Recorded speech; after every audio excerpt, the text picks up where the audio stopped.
Hello, and welcome back in, guys, to One Piece Chapter 1092. My name is Sai, and today we're going to be breaking down the latest chapter of One Piece and just talking a little bit about it. So with that being said, let's hop right into it. So the first thing we have with this chapter is another reader-requested cover. We have Jinbei literally swimming with the fishes, which is interesting because Jinbei does not even make an appearance in this chapter. So going past that, the next thing we have is Kuma's journey coming back into the fold. He finally climbed the red line, and he is now assaulting Marie Joie. So when we see Kuma, he is being held down by celestial dragon bodyguards with chains and spears. Kuma does not care about this whatsoever. All he is focused on is whatever mission has been programmed into his brain. And now the big question is, what is this mission even? Why did he come to Marie Joie? Is it to destroy the Red Line, to take back the old straw hat that was locked away in a vault, or is it something else? Personally, I think Kuma is here to take down Imu, mainly because that's the only thing that really makes sense to me. So the reason why I think he's here to take down Imu is that maybe 800 years ago, when all of the robots were programmed, I feel like the last order that Joy Boy might have given to them is to take down the leader of the world. And even in this chapter, while Kuma is being restrained by the chains, Kuma just looks upwards. He's looking at Pangaea Castle. So whatever Kuma was programmed to do has to be in Pangaea. So the mindless Kuma gets really sick of the celestial dragon bodyguards, and he uses a shockwave attack to knock them all back. And that is when we see our man Akainu ready to face him. They end up exchanging a lot of words. Kuma doesn't really talk back. He's really just like a brick wall during this entire conversation, which makes sense. And once Akainu realizes that Kuma's not going to say anything back to him, he goes in with a Mego Hell Dog and wipes off a part of Kuma's head, just like Whitebeard. Akainu is straight stacking up body parts. First, he knocked a hole out of Ace, he knocked off part of Whitebeard's face, he knocked off Kuzan's leg, and in this chapter, not only does he take off part of Kuma's face like Whitebeard, but he also takes Kuma's foot. So yeah, Kuma stands no chance in this battle whatsoever. So once he loses that foot, he just ends up teleporting himself away. He blasts off like Team Rocket, which I just gotta say is kind of interesting because it makes you wonder, where is Kuma going? Because Kuma sustained so much damage throughout climbing the Red Line and arriving at the Holy Land, but he continued on with his mission. It was only when Akainu showed up that he said, okay, I'm not winning this, I gotta go. Where would Kuma go? In my opinion, I think Kuma is coming to Egghead Island. Because think of it from a robot's perspective. You know, you take a couple of boo-boos, you can still go, all good. But once you lose part of your brain, once you lose your foot, and you can't operate anymore, you go back to get some repairs. Considering that Kuma got worked on back at Egghead Island, and the ancient robot is also here on Egghead Island, I feel like it makes a lot of sense that Kuma is going to arrive here relatively soon. And if he does, this could trigger the Bonnie flashback, what she saw in Kuma's memories, and who knows, we might even get the real Kuma back. I don't really think that's going to happen, but hey, it's a possibility since his memories are still here. And also, since the Vega Force 1 is destroyed later in this chapter, maybe this Kuma can send us to Elbaf. That would be such an easy way to get around. What I really liked about this segment is Oda's use of Akainu here. Because in this final saga, Oda is really utilizing these admirals. We had Green Bull after Wano. We had Kuzan with Blackbeard, Kizaru versus Luffy, and now Akainu straight showing up at Marie Joie. And if we want to count an unofficial admiral, Garp was at Hachinosu. All we're missing now from the big shots are Sengoku, who last talked about Cross Guild, and Admiral Fujitora. I am really excited to see what Oda's gonna do with those characters. And also, I feel like it's very obvious, but Oda is pairing up a lot of the monkey family with the admirals. We had Garp and Kuzan, we now have Luffy and Kizaru. I feel like Dragon versus Akainu might happen relatively soon, especially if Akainu has stationed himself at Marie Joie. Oda is playing with magma here. And also, speaking of magma and how many body parts that bad boy has collected, I am now a little bit concerned for Big Mom and Kaido. I wouldn't be surprised if the next time we see them, they're just straight up missing a couple of limbs, or are badly scarred, either one. And now, we cut back to Egghead Island and we see the pacifistas going absolutely ham on the sea beasts. A lot of the Marines have finally made it onto the island, but with the security dome still up, they cannot make their way up. So what they have to do is look up quietly and watch as Kizaru and Luffy clash. They can hear the sound effects all the way downstairs. And when we cut over to the fight, we see that Luffy is now in Snake Man form. Not gonna lie, I am a little bit curious as to why Luffy chose Gear 4th to box Kizaru with first. Probably because Luffy wants to save up his stamina as much as possible, and or maybe Luffy is taking the Goku approach. Maybe he wants to start slow and then build his way up to Gear 5th as Kizaru proves himself, which he definitely does in this chapter because Kizaru is straight deflecting and parrying all of Luffy's attacks. I'm not a good power scaler by any means, but I have seen a lot of people floating this image around Twitter saying that, hey, during Kaido's clash against Gear 4th, Kaido had the black lightning coming out of those clashes. Kizaru does not. What does this say about Kizaru's haki? Either way though, it is still really cool to see Kizaru boxing away all of Luffy's attacks with his light. During the exchanging of fists though, Luffy's like, hey, why do you want to kill Vegapunk? What has he done to you, Kizaru? And then Kizaru says, kill him? Of course I don't want to do that, but please, just don't get in my way. And it's like, yo, would Kizaru let Vegapunk go? I feel like he would. I mean, Sentomaru, he didn't kill Sentomaru, I'm assuming. And then, not to mention, in this chapter, after Kizaru charges up an attack and hits Luffy back through Vega Force 1, you can tell Kizaru is somewhat remorseful of that. So I'm just gonna say it right here. If Kizaru and Vegapunk are alone in a room, Kizaru might just let him walk. We don't have their full backstory yet from Kizaru's perspective. So whatever Oda is hiding in that flashback might just be enough to have Kizaru be merciful. If I had to guess as to what Kizaru's relationship with Vegapunk was, I'm gonna say that Kizaru really looked up to Vegapunk's technology and was a really studious kid, because the one drawing from Oda that we have of Kizaru shows him studying with a lot of books by his side. So it might be a stretch to say it, but I feel like they could be kindred spirits, and Vegapunk might have taken him under his wing. This can easily be a parallel to Garp and Kuzan, where Garp took Kuzan under his wing, and maybe Vegapunk did the same for Kizaru. So going on though, like I said, Kizaru leaves the island for a brief moment to charge up a powerful light speed kick against Luffy. He ends up knocking Luffy faster than he can react, and Luffy blasts through the Vega Force 1, thus rendering their escape plan null. Now, the Straw Hats will have to find a new way to leave this island, and thankfully, they have a lot of options here. First, we have the giant robot, which we'll talk about here in a little bit, but we also have the potential of Kuma coming back with the Paw Paw Fruit. We even have Seraphim Kuma with the Paw Paw Fruit as well, and we might also potentially have Big News Morgans. There's so many options here that even though the Vega Force 1 is destroyed, I'm not really sweating for the Straw Hats yet. I say that, but the one Straw Hat I am slightly sweating for is the Thousand Sunny, because the Sunny actually gets knocked on its side. The Atomwood and the Clouds obviously break the fall. Thankfully though, Franky, Bonnie, and Lilith are still here to alleviate the situation, and Bonnie takes Luffy's spot when it comes to fighting Kizaru. My one takeaway with this confrontation is that 1, Bonnie is easily goated, and 2,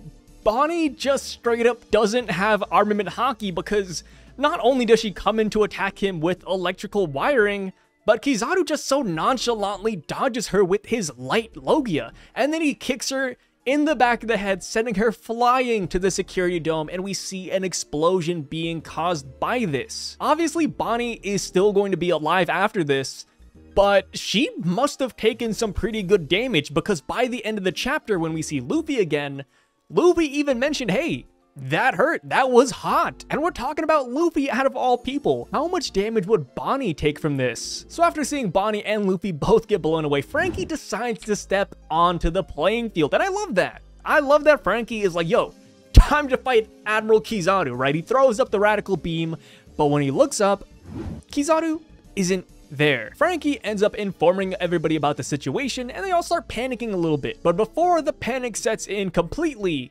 Kizaru has already arrived. So now that Kizaru has ran the gauntlet and arrived at the command center, I don't know what's going to happen now, because Kizaru already talked about not exactly wanting to kill Dr. Vegapunk. He even told Bonnie that he doesn't really want to hurt too many of the people he once knew.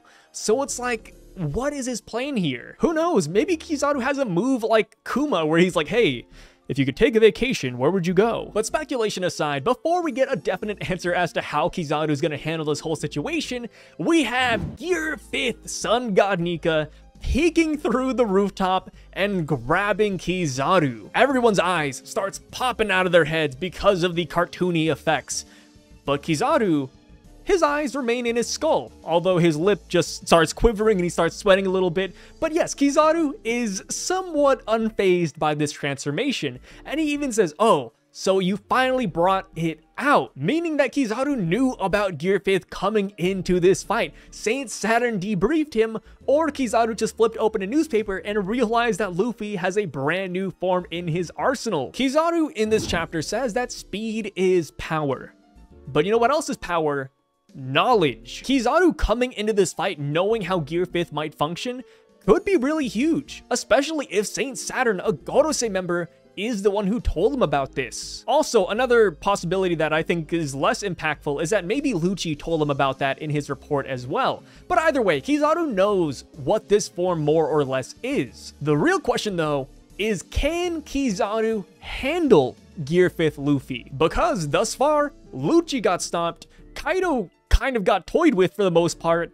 So it's like, you know, Gear 5th is kind of destroying people left and right. I would love to hear what you guys have to say about this. Do you think Kizaru will be able to push Gear 5th Luffy a decent amount? Because personally, with how Oda has been portraying the Admirals, the OG3 in this final saga, they've been catching a lot of W's and showing off pretty well. So I really doubt this is going to be a no-diff Luffy stomps Kizaru fight. I feel like Kizaru might push Luffy to new heights, which is great because maybe Luffy will learn more about his power, because at this moment, unless Vegapunk told Luffy off screen, he still thinks he has the Gomu Gomu no Mi. Once Luffy learns what Devil Fruit he actually has, that could be a massive boost for him because, like I said, knowledge is power. And also, speaking of Devil Fruits, the ancient robot hears the Sun God Nika drum beat, the drums of liberation, and he awakens from his slumber. This is absolutely massive for a lot of reasons, but it does bring up the elephant in the room, the question everybody has been asking. Why didn't the robot awaken when Luffy was fighting Lucci? As a Lucci fan, I'll admit it, you know, Lucci didn't put up the best of fights against Gear 5th, right? Lucci kind of lost. So in my headcanon, or at least how I'm trying to rationalize this, maybe Gear 5th Luffy's heartbeat while fighting Lucci wasn't beating that loudly, right? Luffy didn't really go all out in Gear 5th against Lucci, so that drum beat was kind of pitter-pattering, right? The ancient robot probably didn't hear it then. But now that Luffy is fighting Admiral Kizaru and Kizaru might push Luffy to that limit, the ancient robot can now hear that drum beat loud and proud. This ancient robot could potentially play so many different roles on Egghead Island, so I'm just gonna quickly go down what it could do. One, very obviously, it could take the place of Vega Force 1 and send the Straw Hats to Elbaf, and since it is better than Vega Force 1, it could actually just fly us all the way there. Another thing this robot could do is actually just run off back to Marijois like Kuma did. I feel like that would be absolutely pointless, but hey, it could just fly off and try to do whatever mission it tried to do 200 years ago. A third option is that it could stave off the 30,000 Marines and Vice Admirals because they are still at the ground floor of Egghead Island alongside the robot. So once that robot wakes up, you're going to see a lot of really confused Marines staring at it. And now for the fourth option. I think this robot could give us a massive lore dump. But of course, that depends on the robot and if it is sentient or not. Because it doesn't really have a mouth, so will it be able to talk to us? Who really knows? But either way, once this robot sees Luffy in his Sun God Nika form, maybe that will spark a conversation. Maybe even the Gorosei will talk a little bit about it. There are just too many possibilities to even keep up with here. So now, to talk about something that isn't in the room, Chopper, Stussy, Kaku, Sanji, Jinbei, and Robin are not present, where have they gone at a time like this? I feel like Chopper and Stussy are the easiest ones to alleviate here, simply because Chopper is a doctor and Stussy got gravely wounded in the previous chapter. So there's a good chance Chopper took her off to the side and is healing her up as we speak.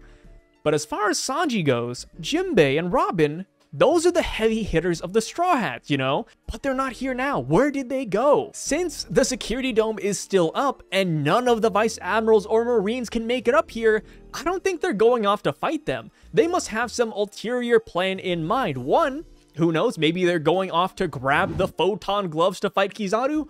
Or two, maybe they are on their way to free the Seraphim and help the Straw Hats in their battle. Because, like I said earlier, the Kuma Seraphim also has the Paw fruit.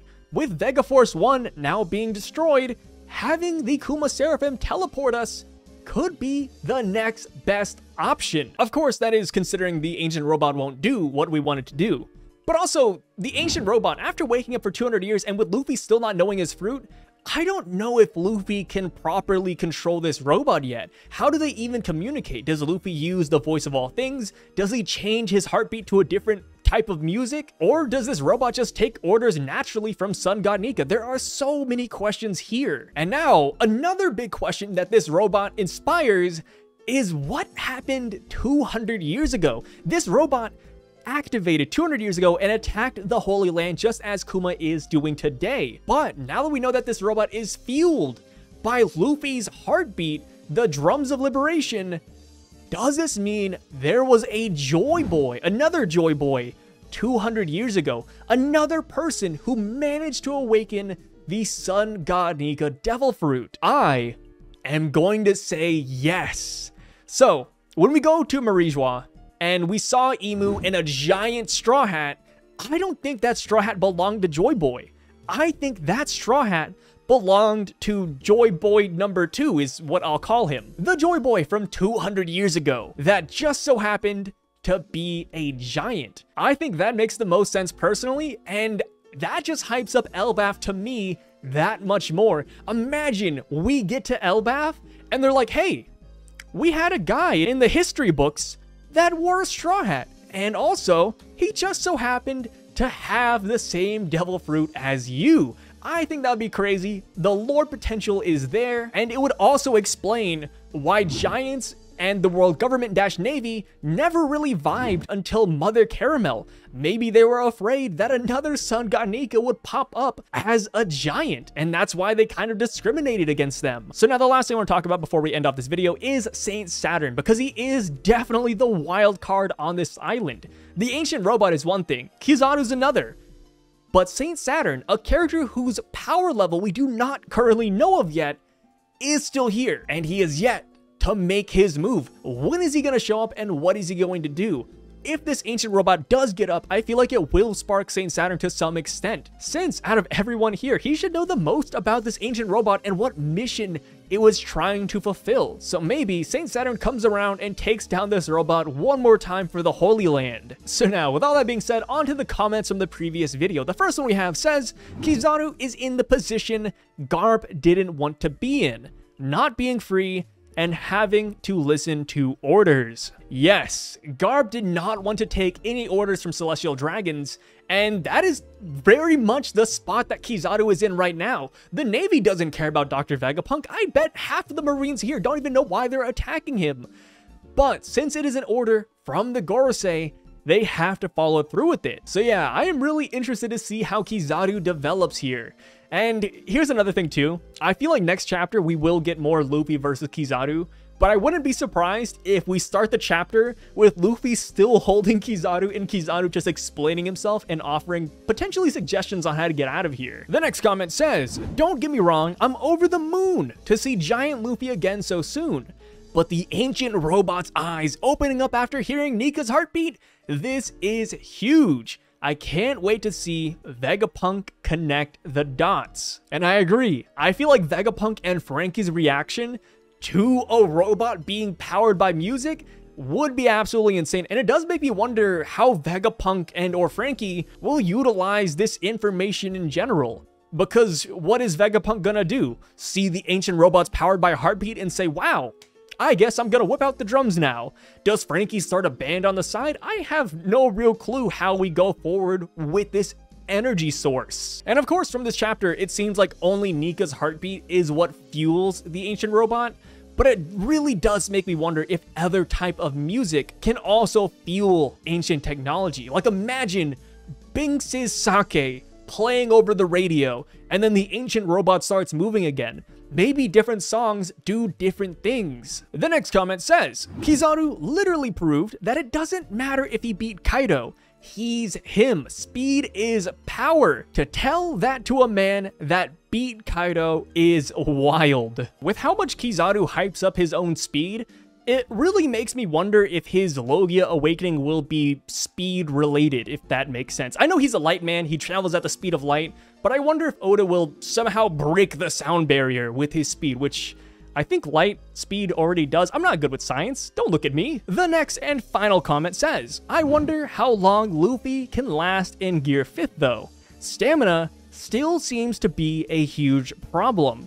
And yes, stamina is always a problem for Luffy when it comes to a brand new power. Gear 4th, remember that guys, Gear 4th could only last for like 2 minutes and then Luffy has to recover for 10 minutes straight. Gear 3rd, almost the same way, he turns into a little kid for a little bit. There are drawbacks with Luffy's power, and Gear 5th is no different because when Luffy was fighting Kaido, mid-fight, Luffy started shriveling up and losing his white color, and he had to reignite that heartbeat to fight Kaido some more. And after Luffy fought Lucci, Luffy turned into an old man. Gear 5th is definitely taxing on Luffy. So whether or not Luffy could beat Kizaru, to me at least, does boil down to how long Luffy can last in that form. Last video, I mentioned that Gear 4th is kind of useless now to high-level opponents like Kizaru, Kaido, Big Mom, etc. But maybe this is where Gear 4th will shine. Maybe Luffy can't always use Gear 5th in battle, so he does have to use Gear 4th to maintain his stamina. Hopefully you guys also enjoy this chapter as much as I did. It is Admiral season, and yes, I will catch you guys when 1093 spoilers drop. My name is Sai, and I am signing out after I thank the Patreon members and channel members here on the side because they are the freaking best. And even if you aren't one of them, I appreciate you just for watching this video. And yeah, I'll catch you guys next time. Signing out.